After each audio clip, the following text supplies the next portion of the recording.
आज हम इकोनॉमिक्स का first chapter graphs in economics पढ़ेंगे। तो ग्राफ्स इन इकोनॉमिक्स में हमें डायग्राम्स इन ग्राफ्स के बारे में बताया गया, उसके बाद टाइप्स ऑफ डायग्राम के बारे में बताया गया, फिर टाइप्स ऑफ ग्राफ्स के बारे में बताया गया और लास्ट क्लास में यूजेस ऑफ टेक्नोलॉजी के बारे में बताया गया। तो इंट्रोडक्शन में हमें बताया गया कि ग्राफ्स और डायग्राम्स का हम यूज इसलिए करते हैं, ग्राफ्स और डायग्राम इसलिए बनाते हैं ताकि कोई भी कॉमन पर्सन इजिली दिए गए डेटा को समझ सके। तो पहला टॉपिक है हमारा डायग्राम्स एंड ग्राफ्स।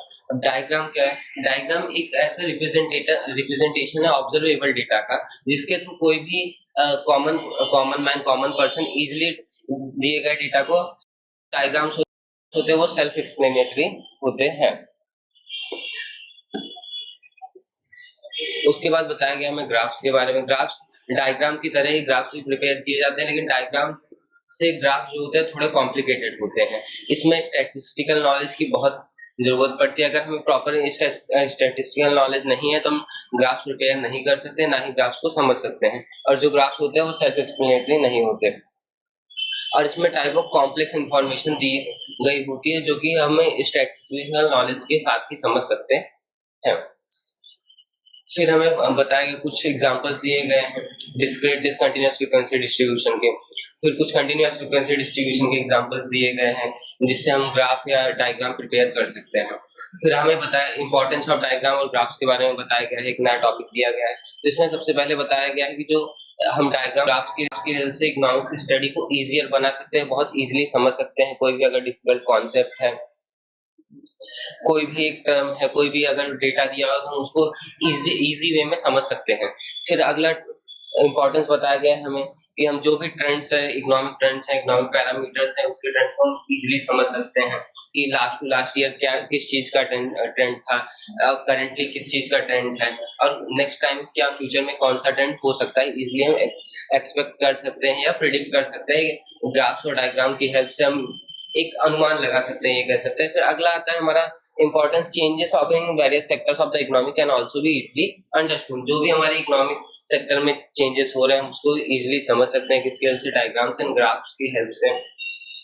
तो डायग्राम्स एंड ग्राफ्स की हेल्प से हम कंपैरिजन कर सकते हैं, किन्हीं भी दो चीजों का कंपैरिजन इजीली किया जा सकता है। कोई भी इकोनॉमिक पैरामीटर अगर हमें पर्टिकुलर दिया गया है तो उसका कंपैरिजन हम डायग्राम्स और ग्राफ्स की हेल्प से कर सकते हैं। फिर इकोनॉमिक्स में हमारे पास बहुत सारे ऐसे एस्पेक्ट्स होते हैं जो इजीली हमें समझ में नहीं आते, तो उसको हम डायग्राम या ग्राफ में प्रेजेंट करके इजीली समझ सकते हैं और दूसरों को एक्सप्लेन कर सकते हैं। फिर हमारा अगला इंपॉर्टेंस दिया गया है, इकोनॉमिक्स और स्टैटिस्टिक्स में बहुत सारे ऐसे प्रिंसिपल्स होते हैं जिनको इजीली समझना बहुत मुश्किल हो जाता है। तो उसके लिए हम क्या प्रिपेयर कर सकते हैं? डायग्राम्स और ग्राफ्स प्रिपेयर करके उसको इजीली समझ सकते हैं। जैसे कि इसमें एग्जांपल के तौर पे दिया गया है कि short run and long irregular fluctuations in agriculture, regular fluctuations in agriculture. एक एग्जांपल दिया गया कि अगर जो भी एग्रीकल्चर सेक्टर में जो भी फ्लक्चुएशंस आ रही है उसको हम डायग्राम्स एंड ग्राफ्स के हेल्प से इजीली समझ सकते हैं। तो ऐसे ही हम जो भी हमारे प्रिंसिपल्स हैं जैसे डिमांड कर्व, सप्लाई कर्व, इसके हम ग्राफ्स प्रिपेयर कर सकते हैं, डायग्राम्स बना सकते हैं, जिसकी वजह से इजीली हम डिमांड कर्व को, सप्लाई कर्व को इजीली समझ सकते हैं, या डिमांड एंड सप्लाई को इजीली जो टॉपिक है उसको इजीली समझ सकते हैं। फिर अगला बताया गया है टॉपिक में क्या दिया गया है, aspects to be consider while drawing a diagram और ग्राफ। तो हमें क्या क्या चीजों का ख्याल रखना चाहिए, किन किन चीजों का हमें ध्यान रखना चाहिए जब हम कोई भी डायग्राम या ग्राफ बनाते हैं? तो पहला बताया गया हमें choice of type of diagram और ग्राफ एंड द प्रेजेंटेशन। सबसे पहले तो हमें हमारा डेटा देखना होता है, हमारे पास कैसा डेटा दिया गया, उसके हिसाब से जो एप्रोप्रिएट डायग्राम या ग्राफ बनता है उसके लिए जो सुटेबल है, जिससे हम ऐसे डायग्राम और ग्राफ के टाइप को सिलेक्ट करना चाहिए जिससे हम दिए गए डेटा को इजीली रिप्रेजेंट कर सके और इजीली समझ सके। ठीक है, तो नेक्स्ट पॉइंट है हमारे पास क्लैरिटी। क्लैरिटी के बारे में बताया गया, हमें जब भी हम डायग्राम या ग्राफ बनाते हैं तो हमें हमेशा क्लैरिटी का खास ध्यान रखना चाहिए। हमारा डायग्राम और ग्राफ नीट एंड क्लीन दिखना चाहिए। फिर अगला दिया गया है स्केल्स एंड मेजर्स। हम जब भी डायग्राम में पर्टिकुलर स्केल्स एंड मेजर को फॉलो करना चाहिए, और जो भी स्केल्स एंड मेजर हम लेते हैं उसको साइड में रिप्रेजेंट करना चाहिए, साइड में लिखना चाहिए। फिर रिप्रेजेंटेशन ऑफ एक्सेस के बारे में बताया गया, हम जब भी हम कोई डायग्राम या ग्राफ बनाते हैं तो हमारा जो इंडिपेंडेंट डेटा होता है वो हमेशा एक्स एक्सिस पे रिप्रेजेंट किया जाता है और डिपेंडेंट डेटा वाई एक्सिस पे रिप्रेजेंट किया जाता है। फिर नेक्स्ट पॉइंट दिया गया है data table and source of data. अगर हम कहीं से सेकेंडरी डेटा, कोई भी सेकेंडरी डेटा यूज कर रहे हैं और कहीं से उस डेटा को ले रहे हैं तो हमें बहुत जरूरी होता है कि जो सोर्स ऑफ डेटा है उसको मेंशन करना चाहिए, और जो डेटा टेबल है, जो रॉ फॉर्म में हमने जहां से जिस भी साइट से डेटा लिया है उसका रॉ फॉर्म पहले हमें प्रेजेंट करना चाहिए, डेटा ग्राफ्स के साथ अटैच कर देना चाहिए। फिर अगला पॉइंट दिया ऑफ कैलकुलेटिंग डेटा। अब हम जो भी जैसे कोई ग्राफ बना है, कॉम्प्लिकेटेड डेटा का ग्राफ है, तो जो भी हम स्टैटिस्टिकल फॉर्मूला यूज कर रहे हैं तो वो हमें मेंशन करना बहुत इंपॉर्टेंट होता है। तो जो भी हम मेथड यूज कर रहे हैं डेटा को कैलकुलेट करने में, वो भी हमें ग्राफ्स एंड डायग्राम के साथ प्रॉपर्ली मेंशन करना चाहिए। फिर हमारा अगला टॉपिक है टाइप्स ऑफ डायग्राम। कितने टाइप के डायग्राम होते हैं? डायग्राम से बहुत सारे टाइप होते हैं, लेकिन इसमें कुछ इंपॉर्टेंट टाइप्स दिए गए हैं, जैसे pictogram, scatter diagram, line diagram, circle diagram, bar diagram and pi diagram. अब इन सभी टाइप्स के बारे में हम पढ़ेंगे। पहला है हमारा time based line diagram. Time based line diagram जैसे नॉर्मल डायग्राम ड्रॉ करते हैं, नॉर्मल वैसे ही ड्रॉ किया जाता है। जैसे इसमें एग्जांपल के तौर पे एक डेटा दिया गया है, डिकेड्स और decadal growth rate of the population percentage दिया गया। तो जैसे बताया गया 1951 से 1961 में 21.64% पॉपुलेशन ग्रोथ हुई है।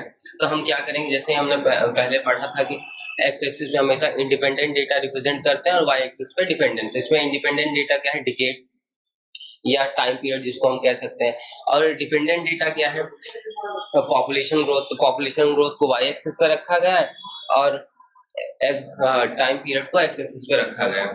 तो हम पहले टाइम पीरियड लिख लेंगे, डिनोट कर लेंगे, उसके बाद फिर एक जैसे 5 की स्केल ली गई है, तो 5 की स्केल से हमने 5, 10, 15, 20, 25 लिख दिया है। उसके बाद हम क्या करेंगे, जहां जैसे 21.64 था तो हमने 21.64 पे एक डॉट प्लॉट कर लिया, फिर 24.80 पे एक डॉट प्लॉट कर लिया, फिर 24.66 पे प्लॉट कर लिया, 23.87 पे प्लॉट कर लिया। ऐसे करके हम सारे डॉट्स प्लॉट कर लेंगे। उसके बाद हम क्या करेंगे, स्केल की हेल्प से सारे डॉट्स को मैच कर देंगे। तो इस तरह हमारा time based line diagram curve बन जाता है। फिर अगला टॉपिक हमारा बार डायग्राम है, टाइप्स ऑफ बार डायग्राम। अब जैसे ये टाइम बेस्ड डायग्राम था वैसे ही बार डायग्राम होता है, लेकिन बार डायग्राम इससे थोड़ा डिफरेंट होता है। बार डायग्राम हम जनरली बार्स बनाते हैं, जैसे इसमें बताया गया वर्टिकल या हॉरिजॉन्टल बार बनाते हैं। उसके बाद जितने भी हम बार्स बनाते हैं सबकी हर एक सेक्शन के, हर एक टाइम पीरियड के अलग अलग लेंथ होती है डेटा के रिगार्डिंग, जो कि अलग अलग वैल्यूज को, अलग अलग चीजों को रिप्रेजेंट करते हैं। तो बार डायग्राम की हेल्प से भी हम कंपैरिजन कर सकते हैं काफी चीजों का। जैसे इसमें अब टाइप्स ऑफ बार डायग्राम में बताया गया simple bar diagram, cluster bar diagram and simple divided bar diagram. Divided bar diagram या सिंपल डिवाइडेड बार डायग्राम हम दोनों ही कह सकते हैं डिवाइडेड बार डायग्राम को। फिर meaning and example of simple bar diagram. फिर सिंपल बार डायग्राम का हमें क्या दिया गया है, एक एग्जांपल दिया गया। उससे पहले हम इसके मीनिंग या जो डेफिनेशन कह सकते हैं उसको अंडरलाइन कर दें। Simple bar diagram represent a value of only one variable over the base and से द वेरियस रीजंस और ईयर। अब जो सिंपल बार डायग्राम होता है उसमें क्या करते हैं, कोई पर्टिकुलर चीज की वैल्यू हम एक्स एक्सिस पे ले लेते हैं और उसी के रिलेटेड पर्टिकुलर ईयर्स को हम बार ड्रॉ करते हैं। जैसे पर्टिकुलर ईयर्स में एक ही चीज का कंपैरिजन पर्टिकुलर ईयर्स में देखेंगे कि उस चीज की ग्रोथ कितनी हो रही है, ग्रोथ हो रही है कि ग्रोथ पॉजिटिव है या नेगेटिव है। कोई पर्टिकुलर एक ही चीज की ग्रोथ को हम मेजर करेंगे। अब कोई पर्टिकुलर एक ही चीज का डेटा हम प्लॉट करते हैं सिंपल बार डायग्राम में। तो हम एग्जांपल देखेंगे, जैसे एग्जांपल दिया है by monthly cell of chocolate boxes in a shop. तो अब हमें दिया गया, पहले तो फिर से वही एक्स एक्सिस पे इंडिपेंडेंट डेटा और वाई एक्सिस पे डिपेंडेंट डेटा। इंडिपेंडेंट डेटा हमें टाइम पीरियड या मंथ्स दिया गया है, तो मंथ्स पहले हम लिख लेंगे Jan, Feb, March, April, May, June, July, अगस्त, सितंबर एंड ऑल। उसके बाद हमें वाई एक्सिस पे फिर मेजर ले लेना है, स्केल 10 यूनिट का स्केल लिया गया है यहाँ पे, 10 to 20, 20 to 30, 30 to 40, 50, 60 एंड 70 तक। फिर अब देखेंगे हमारी जनवरी और फरवरी में कितनी थी हमारी सेल्स, 35 थी। तो हम 35 तक एक लाइन ड्रॉ करेंगे, वहां पे एक पॉइंट करेंगे और वहां तक एक बार बना देंगे। फिर उसके बाद हमारी मार्च अप्रैल में हो गई थी 60, तो 60 पे पहले एक सीधी लाइन ले लेंगे, उसके बाद वहां पे ग्राफ प्लॉट कर देंगे और ये जो सीधी लाइन थी हम उसको रफ कर देंगे। उसके बाद फिर ऐसे ही करके हम सारे बार्स प्लॉट कर लेंगे। फिर उसके बाद आता है हमारा next cluster bar diagram. Cluster bar diagram. In this type of graph, values of common variable and over a common base are given for more than one section of related parameters. अब जैसे बार simple बार diagram था उसमें हम किसी particular चीज को लेते थे, पर्टिकुलर चीज की वैल्यू को लेते थे। अब जो क्लस्टर बार डायग्राम है इसमें हम एक से ज्यादा चीजों की पर्टिकुलर वैल्यूज को लेते हैं, एक से ज्यादा चीजों को एक साथ कंपैरिजन किया जाता है। जैसे इसमें एग्जांपल में क्या दिया गया, chocolate box in different size. अब है तो चॉकलेट बॉक्स लेकिन इसके डिफरेंट साइज का कंपैरिजन किया गया है। कौन, जैसे स्मॉल साइज का चॉकलेट बॉक्स कितना सेल हुआ है, मीडियम साइज का कितना सेल हुआ है, लार्ज साइज का कितना सेल हुआ है, और कितना कौन से साइज का चॉकलेट बॉक्स सबसे ज्यादा सेल हुआ है। ऐसे करके हमें एग्जांपल दिया गया है। तब इस एग्जांपल को हम ग्राफ में समझेंगे। जैसे यहाँ पे तीनों, अब देखिए जैसे हमने सिंपल बार डायग्राम बनाया था, उसमें इसमें भी सिंपल बार डायग्राम जैसा ही प्लॉट करना है, लेकिन अब तीन चीज दी गई है तो हम एक साथ क्या करेंगे, तीन बार्स प्लॉट करेंगे। पहला बार हमारा क्या रिप्रेजेंट करता है, स्मॉल साइज के चॉकलेट बॉक्सेस, दूसरा बार रिप्रेजेंट करता है मीडियम साइज के चॉकलेट बॉक्सेस, और तीसरा बार लार्ज साइज के चॉकलेट बॉक्सेस को रिप्रेजेंट करता है। अब हमें एक इसमें जब भी हम क्लस्टर बार डायग्राम प्लॉट करेंगे, एक चीज का हमें खास ध्यान रखना है कि तीनों बार्स की डिजाइन हमें अलग अलग करनी है और उसको ऐसे यहाँ पे रिप्रेजेंट करना है टॉप पे डायग्राम पे, ठीक है। फिर अगला आता है हमारा डिवाइडेड बार डायग्राम। अब इसमें हम एक ही पर्टिकुलर चीज के दो तीन साइजेस को कंपेयर कर सकते हैं या दो तीन चीजों को एक साथ कंपेयर कर सकते हैं क्लस्टर बार डायग्राम। लेकिन अब जो डिवाइडेड बार डायग्राम है उसमें एक साथ कई सारी चीजों को एक कंपेयर करेंगे हम। Number of chocolate sold in rural and urban areas. अब हमें एग्जांपल में दिया गया है कितने नंबर्स ऑफ चॉकलेट सोल्ड हुए रूरल और अर्बन एरियाज में। तब देखेंगे रूरल एरियाज में कितनी सेल हुआ, 30, अर्बन में कितनी हुई है 40। हमें पहले जनवरी फरवरी में डेटा दिया गया। तो अब टोटल चॉकलेट्स कितनी सेल हुए, 70। तो हम जो बार बनाएंगे वो कितने का बनेगा, 70 का बनेगा। और उसी 70 वाले बार के अंदर हम क्या करेंगे, पहले रूरल का 30 प्लॉट करेंगे और उसके ऊपर क्या प्लॉट कर देंगे, 40 प्लॉट कर देंगे। देखिए जैसे यहाँ पे दिया गया, हमने पहले बार तो 70 का बना लिया। अब इसी में पहले रूरल वाली स्केल को क्या प्लॉट कर लेंगे, हम 30 तक प्लॉट कर लिया हमने यहाँ से यहाँ तक। फिर उसके ऊपर 40 प्लॉट कर दिया है क्या, अर्बन का। तो इसमें जिसने जो भी इसका टोटल आएगा उसको हम टोटल प्लॉट करते हैं। पहले टोटल का एक बार बना लेते हैं, फिर उसी बार को दो अलग अलग शेड्स से या दो अलग अलग कलर से रिप्रेजेंट कर देते हैं कि रूरल में कितना था, अर्बन में कितना था। ये जो भी हमें पर्टिकुलर डेटा दिया गया होगा उसके हिसाब से हम रिप्रेजेंट कर देते हैं और उसको अलग अलग शेड दे देते हैं। फिर अगला टॉपिक हमारा aspect to be considered while drawing a bar diagram. जब भी हम बार डायग्राम ड्रॉ करेंगे तब कौन कौन सी चीजों का हमें खास ध्यान रखना है, बताया गया। जो भी विड्थ है बार्स की हमेशा क्या होनी चाहिए, इक्वल होनी चाहिए, क्योंकि जो बार्स की विड्थ है वो किसी भी डेटा को रिप्रेजेंट करती नहीं है। फिर अगला पॉइंट हमें बताया गया, the length of the respective bars should be proportional to the values of the variable which they represent. जो भी हमारे बार्स की लेंथ है वो हमेशा क्या होती है, प्रोपोर्शनल टू द वैल्यूज होती है, क्योंकि जो हमारे बार्स की लेंथ है वही हमारे डेटा को रिप्रेजेंट करती है। तो इसलिए जो भी हम बार्स बनाएंगे उस डेटा के पर्टिकुलर जो भी डेटा दिया गया उसके प्रोपोर्शन में होनी चाहिए। जैसे यहाँ पे 70 दिया गया था तो हमारी बार की लेंथ कितनी है, 70 तक ही है।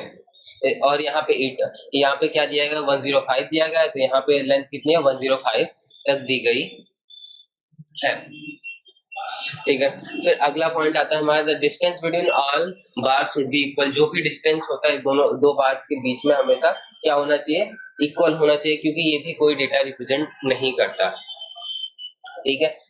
उसके बाद अगला है, all bars rest on the same line called the base usually coincide with the axis. जो भी हम बार बनाते हैं हमेशा एक ही लाइन पे बनना चाहिए जिसको हम एक्स एक्सिस कहते हैं। All vertical bars should be arrange from left to right in order of data series. और जो भी हमारे वर्टिकल बार्स है उनको डेटा सीरीज के ऑर्डर के हिसाब से लेफ्ट टू राइट हम प्लॉट करते हैं। जैसे पहले इसमें जनवरी फरवरी का डेटा दिया था, पहले हमने जन फरवरी का ग्राफ प्लॉट किया। हम ऐसा नहीं कर सकते कि जनवरी फरवरी का बीच में प्लॉट कर दिया, लास्ट में प्लॉट कर दिया। हमें जिस अकॉर्डिंग टू डेटा जो डेटा में पहले दिया गया उसको पहला बार प्लॉट करना है, जो सेकंड दिया गया सेकंड बार प्लॉट करना है। ऐसे करके हम बार डायग्राम प्लॉट करते हैं। फिर अगला टाइप हमारा पाई डायग्राम।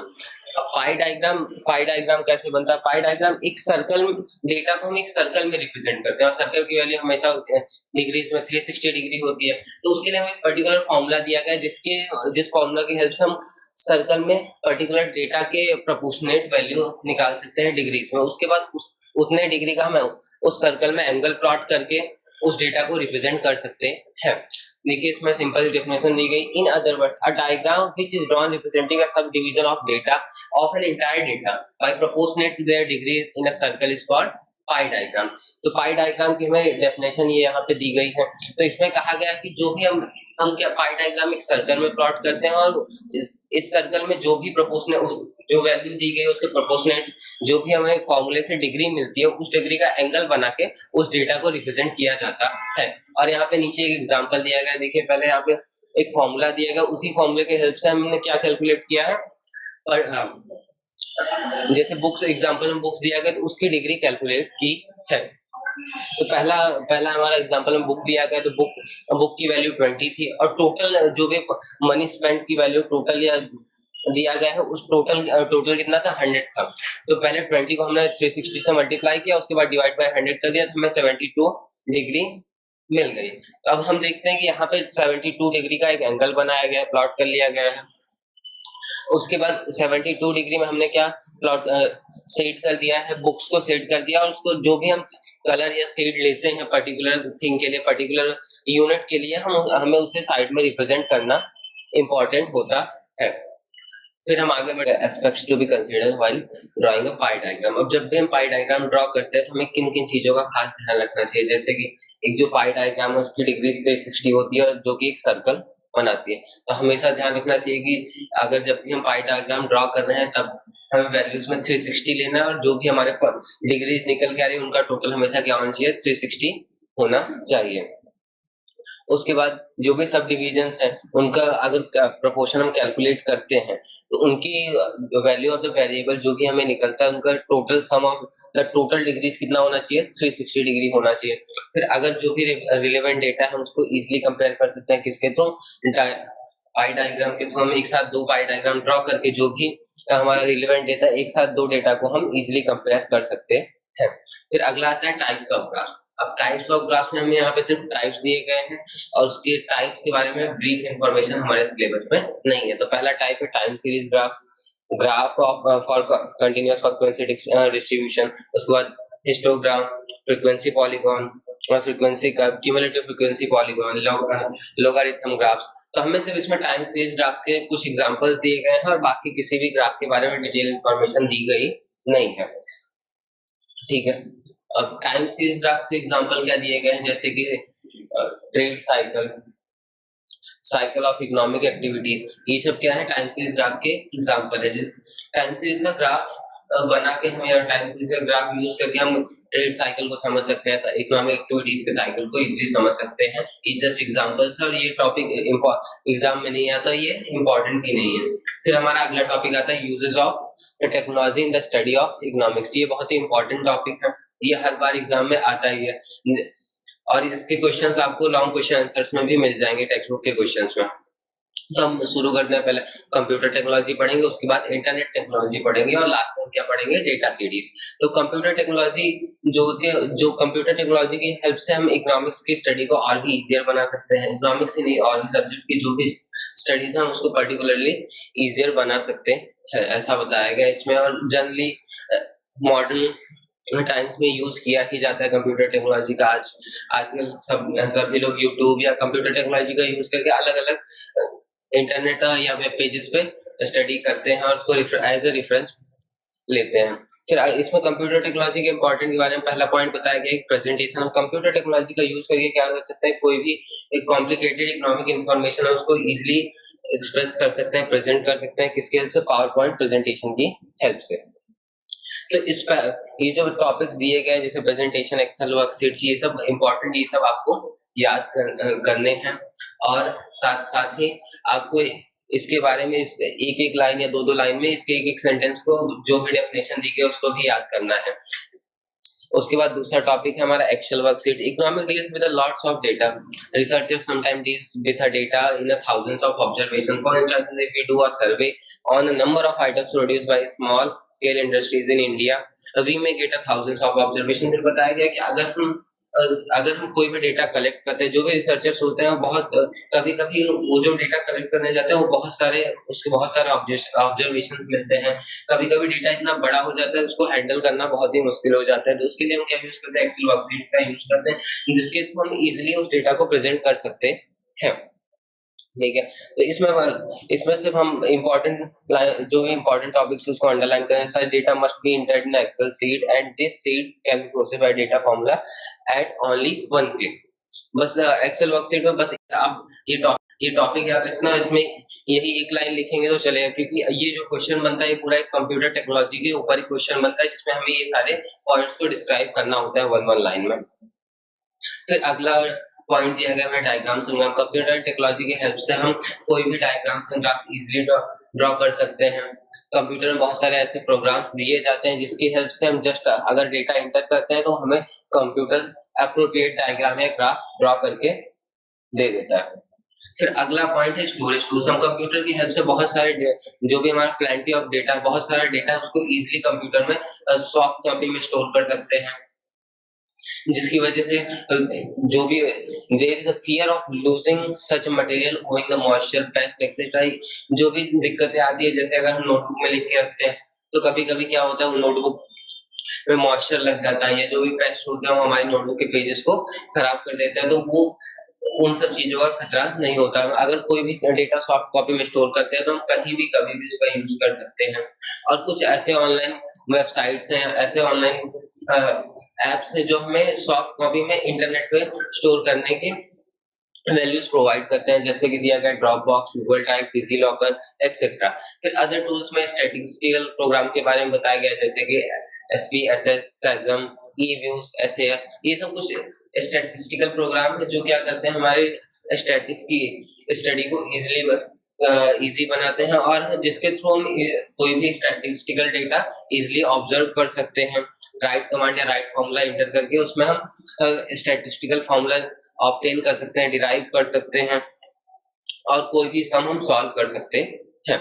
फिर अगला आता है कॉजन ऑफ यूजिंग कंप्यूटर। जैसे इंपॉर्टेंस दिए गए वैसे इसके कुछ कॉजन्स भी होते हैं, कॉजन्स के बारे में पढ़ेंगे।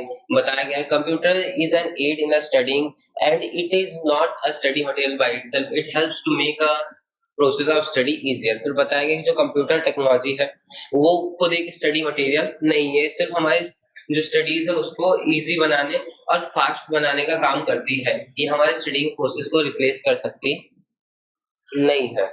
अगर हम कंप्यूटर में राइट कमांड फॉलो नहीं करते या हम अगर कंप्यूटर को राइट कमांड नहीं देते तो क्या होता है हमारा डेटा जो है वो करप्ट हो सकता है या हम अपना डेटा लॉस कर सकते हैं। We may also end up with getting incorrect drafts and processing if we do not know the correct formula and command. अगर हमें कंप्यूटर टेक्नोलॉजी के फॉर्मूला और कमांड के बारे में नहीं पता है तो हम करेक्ट ड्राफ्ट नहीं बना सकते हैं। अगर हम कोई डेटा देते हैं कंप्यूटर और करेक्ट फॉर्मूला का यूज नहीं करते तो हमारा जो ग्राफ या डायग्राम बनेगा वो करेक्ट नहीं होगा। फिर अगला टॉपिक और बहुत इंपॉर्टेंट टॉपिक कौन सा है, इंटरनेट टेक्नोलॉजी। अब इंटरनेट जैसे हमने इसके इंपॉर्टेंस के बारे में पढ़ा वैसे इंटरनेट टेक्नोलॉजी का भी इंपॉर्टेंस दिया गया है। कभी कभी 5 मार्क में एक क्वेश्चन पूछा जाता है explain computer technology and internet technology, तो ये दोनों ही बहुत इंपॉर्टेंट टॉपिक्स हैं। उसके बाद इसके साथ हम आगे बढ़ेंगे। इसमें पहला पॉइंट दिया गया ट्यूटोरियल्स।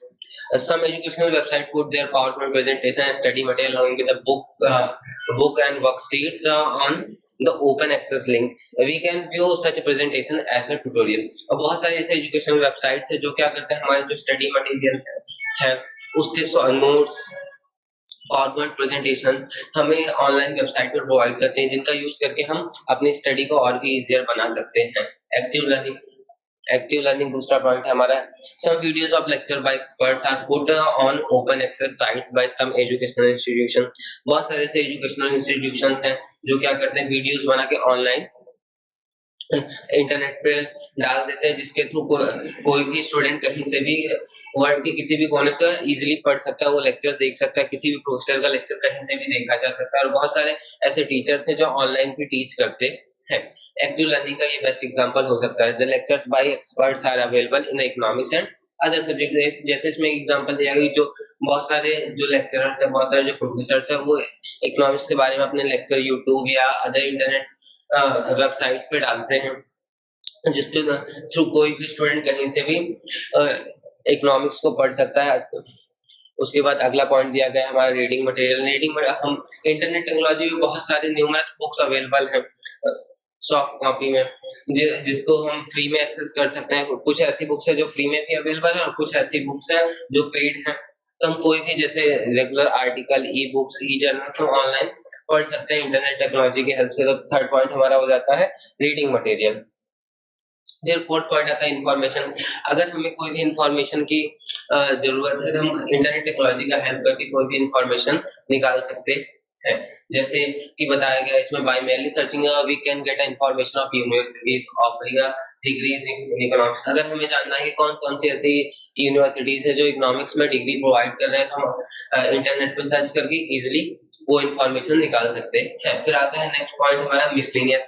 अब मिसलेनियस में बताया गया कि मिसलेनियस भी एक इंफॉर्मेशन का ही टाइप है, जिसमें हमें समझाया गया कि हम जैसे कोई भी इकोनॉमिक्स का कोड है, किसी रेफरेंस बुक का नाम जानना है हमें, या कोई भी अदर इंफॉर्मेशन निकालने है, तो हम किसका यूज कर सकते हैं, इंटरनेट टेक्नोलॉजी का यूज कर सकते हैं।